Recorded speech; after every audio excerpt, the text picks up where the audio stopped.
J'ai très bonne nouvelle pour vous, pour annoncer.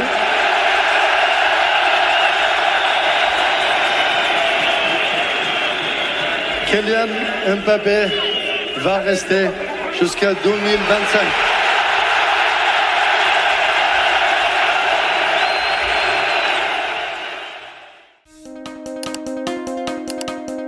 It's getting ridiculous, y'all.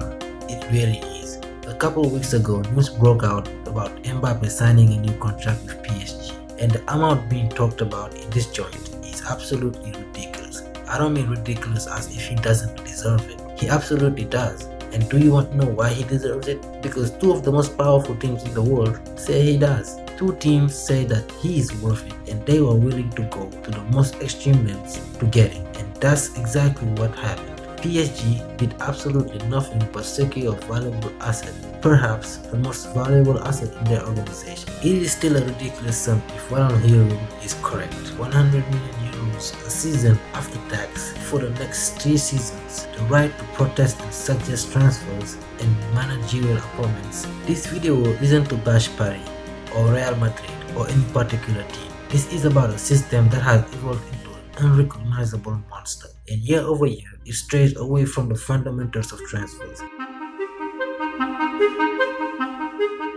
I believe this phenomenon started with the first $100 million signing in football, which was Gareth Bale. See, in that deal, Spurs got the bulk of the money initially. What if Gareth Bale was out of contract and Real Madrid simply gave him the £100 million?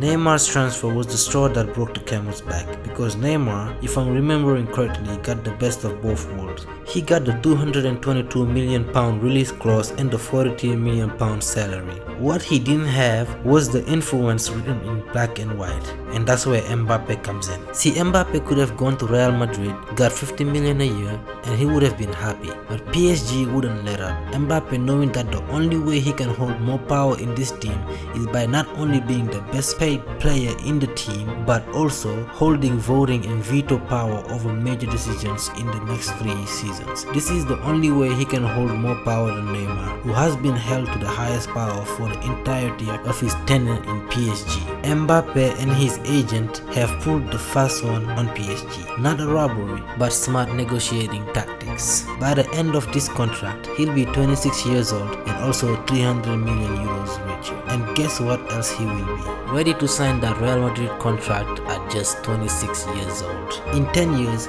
we will look back at this summer and think, where the hell was UEFA? Where the hell was FIFA? Because nowhere in hell should a deal like this exist in a business that still hasn't recovered from the wrath of the pandemic. Mbappe will not retire a PSG player. He will be a Real Madrid player come the start of the 2025-2026 season. Mark my words. So what does this deal mean for Neymar and Messi in PSG? Well, first of all, let's state the obvious. Next season will be Messi's last at PSG. I wholeheartedly believe so. He only signed on for 2 seasons. I want to say that he will return to Barcelona. I'm about 60% sure that he will, but he might also go to the MLS for 1 or 2 seasons before finishing his career in Argentina. When it comes to Neymar, rumor has it that PSG are ready to sell him. But there is more. Next season, remember what I'm about to say. Next season, there will be all types of crazy rumors about Neymar and his place at PSG. If he doesn't secure a move right now, next season will be very entertaining for fans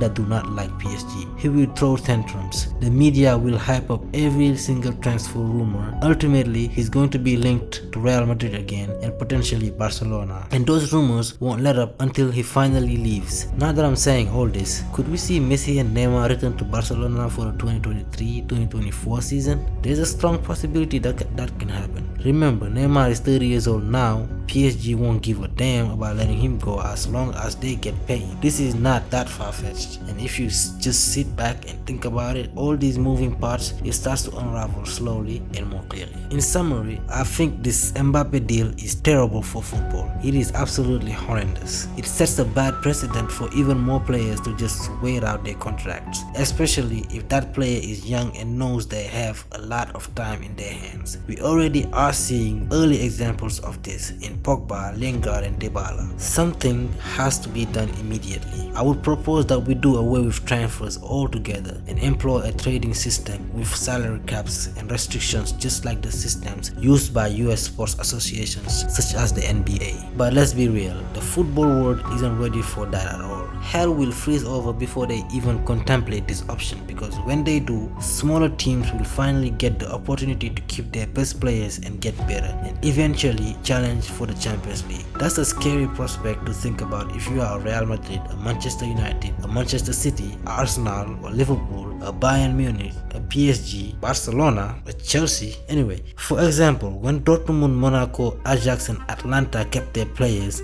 they were terrorizing these big teams in the Champions League. That is all recent memory. Trust me, big teams do not want smaller teams to get better at all, and deep down we all know that. I don't want to keep rambling about this because I will never end this damn video, but I'll definitely revisit this topic in the future. Like and subscribe if you enjoyed the topic. Enjoy the rest of your day and I'll catch you later. Deuces.